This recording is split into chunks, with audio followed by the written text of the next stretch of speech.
ऐसा है जो कि सालों से लगातार पूछा आ रहा है, प्रदूषण की समस्या तथा समाधान। एक ऐसा टॉपिक है कि जब से लगता है कि बोर्ड एग्जाम चल रहा है तब से ये टॉपिक पूछा से पूछा लगातार जा रहा है। तो मेरे प्यारे बच्चों, बहुत सारी वीडियोज आपको यूट्यूब चैनल में मिल जाएंगी, लेकिन इतना अच्छा और इतना आप लोगों को सरल शब्दों का प्रयोग करके कोई निबंध नहीं बताएगा। तो यह आप लोगों को प्रदूषण की समस्या तथा समाधान, मेरे प्यारे बच्चों, इसको तैयार कर लीजिए और यह आपके एग्जाम में 100% बनेंगे। 100 नहीं, 110%, 150% गारंटी लेता हूं, क्योंकि मैं जानता हूं कि यह फिक्स टॉपिक है, ये तो आएगा ही आएगा। देखिए कैसे लिखना है उस चीजों को समझिए। सबसे पहले प्रदूषण की समस्या तथा समाधान हेडिंग डाल लीजिए। इसके बाद रूपरेखा हेडिंग बनाइए। रूपरेखा हेडिंग में जितना भी हेडिंग आपको इसमें लिखना है एक ही साथ इसको इंक्लूड कर दीजिए। जैसे पहला प्रस्तावना, दूसरा प्रदूषण का अर्थ, तीसरा प्रदूषण के प्रकार लिखिए, चौथा समस्या तथा समाधान, पांचवा इसका उपसंहार क्या है।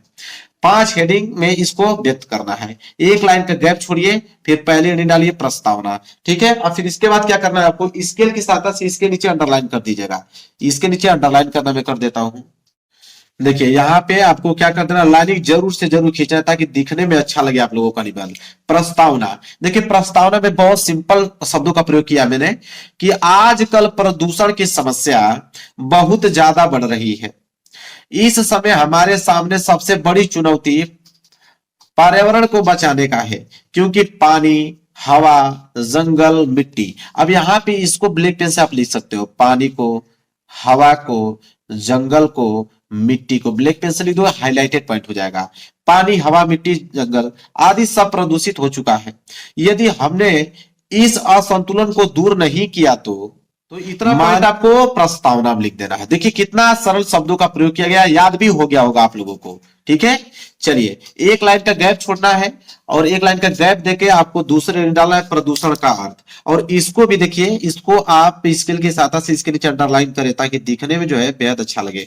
प्रदूषण का अर्थ, अब प्रदूषण का अर्थ क्या है उसके बारे में समझाना है कि बढ़ती जनसंख्या पर्यावरण के संतुलन को बिगाड़ कर दूषित कर देती है। यह गंदा वातावरण जीवनधारियों के लिए हानिकारक है, ठीक है। मतलब कि बढ़ती जनसंख्या, जितना जनसंख्या वृद्धि होगी उतना प्रदूषण में भी वृद्धि होगा, ठीक है। तो अब इसके बाद देखिए पेज आपका भर गया। जब पेज आपका भर जा रहा है तो यहाँ पे पीटीओ आप लिख सकते हो। पीटीओ लिखकर आप पेज को पलट दीजिए, ठीक है। इधर चलिए तीसरी हेडिंग डालेंगे प्रदूषण के प्रकार, ठीक है। तीसरी जो हेडिंग रहेगी प्रदूषण के प्रकार, और इसके नीचे भी स्केल की सहायता से अंडरलाइन कर दोगे। प्रदूषण के प्रकार में लिखोगे कि मुख्य रूप से प्रदूषण 4 प्रकार के हैं।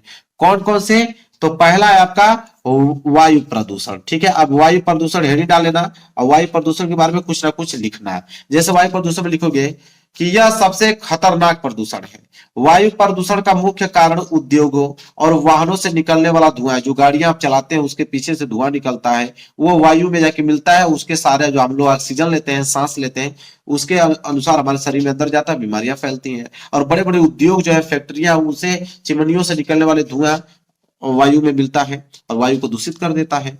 फिर ठीक है, लिखोगे वायु प्रदूषण के कारण वायुमंडल में कार्बन डाइऑक्साइड की मात्रा बढ़ रही है, ठीक है।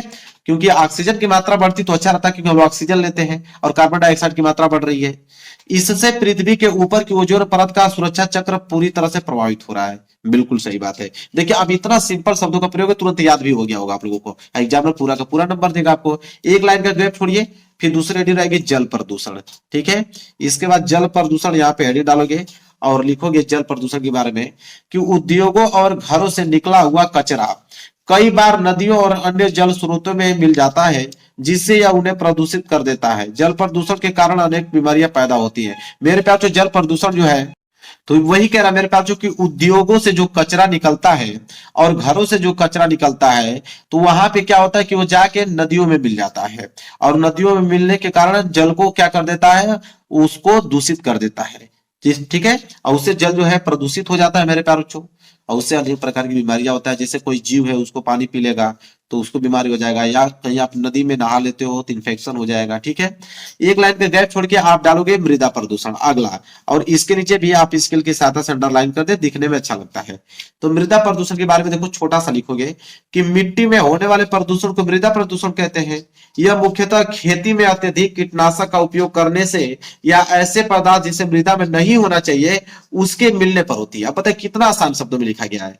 जाहिर सी बात है मेरे प्यार कि अत्यधिक कीटनाशक कीटनाशक दवाइयों का प्रयोग किया जा रहा है आजकल खेती में, तो उसके लिए मृदा प्रदूषण होता है। या कोई ऐसा पदार्थ जो मिट्टी में नहीं होना चाहिए, फिर भी हम लोग मिट्टी में डाल देते हैं, तो प्रदूषित ऑलरेडी होगा। तो देखिए कितना कम शब्दों का प्रयोग हमने किया है, बिल्कुल सरल शब्दों का प्रयोग किया गया, हो गया आप लोगों का। इसके बाद हम लोग लिखेंगे ध्वनि प्रदूषण। क्या है ध्वनि प्रदूषण? अब इसको भी हम स्केल की सहायता से इसके नीचे क्या करेंगे, अंडरलाइनिंग। देखिए ध्वनि प्रदूषण क्या है कि ध्वनि प्रदूषण किसी भी प्रकार के अनुपयोगी ध्वनि को कहते हैं। इस प्रदूषण को से मानव और जीव जंतुओं को परेशानी होती है। यातायात का शोर, जो गाड़ी वाहनों का शोर होता है, हॉर्न बजाते हैं, ठीक है। फिर मोटर गाड़ियों की आवाज, जो बड़े बड़ी गाड़ियां हैं, ठीक है, ट्रक वगैरह है, बड़े गाड़ियां, फोर व्हीलर है। लाउड स्पीकर का करण भेदक ध्वनि, जो आजकल डीजे बज रहा है इतना तेजी से, ठीक है, आदि यह सब प्रदूषण होता है। मतलब इन्हीं से प्रदूषण होता है, वायु ध्वनि प्रदूषण, ठीक है। क्लियर है? क्योंकि ध्वनि प्रदूषण ज्यादा तेज सुनोगे तो आपको कानों में तक आवाज ज्यादा जाएगी, तो आपके कानों को नुकसान होगा, ठीक है। इसके बाद है, एक लाइन का गैप छोड़िए, चौथा डालिए, प्रदूषण की समस्या। कि अब प्रदूषण की समस्या क्या है? अब समस्या होगी तो समाधान भी बताना पड़ेगा। तो चलिए प्रदूषण की समस्या, नीचे समाधान लिखा गया है। समस्या क्या है पहले वो देखेंगे।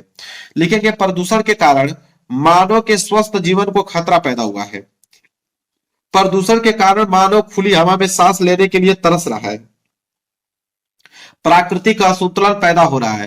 कई तरह के जीवन और प्रजातियां प्रदूषण के कारण विलुप्त होते जा रहे हैं। देखिए कितना सरल शब्दों का याद हो गया होगा आप लोगों को, जैसे मैं पढ़ रहा हूं वैसे ही आप लोगों के दिमाग में सारी चीजें चल रही होंगी, तुरंत याद हो गया होगा।